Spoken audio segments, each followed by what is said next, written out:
Hi, welcome to the How-To channel. Today I'm going to teach you how to install a single pole dimmer switch. A single pole dimmer switch or single pole switch is where the lights are controlled from only one location. So one single switch controlling a light or a group of lights. Here's what you're going to need. You will need a single pole dimmer switch. You could pick these up at your home improvement store for about $15 to $20 depending on what kind you get. This one's really simple. I like it. It's the slider with the light switch on the bottom. Next, what you're going to need to get is you're going to need to get the appropriate wall plate or face plate for your dimmer switch. Some of them have the smaller openings, but this one has the large opening, and this fits over it. And then there's the two screws that hold it in place. Alright, next what you're going to need is some mounting hardware.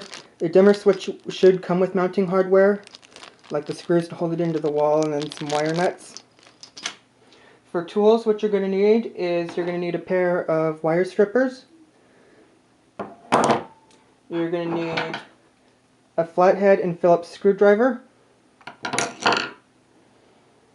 You will need a pair of wire testers. And you will need some electrical tape. And all of this stuff you can get at your local hardware store. So, let's get to the safety part. Alright, so before you begin any electrical project whatsoever, what you're going to want to do before touching any wires is you want to go to your electrical box or fuse box and make sure that you shut the power off to the circuit you're working on. And then before handling the bare wires, when you take the wire nuts off the wires, make sure you test it with this first to make sure there's no power there, because you don't want to get yourself electrocuted. Alright, let's get to installing the switch now.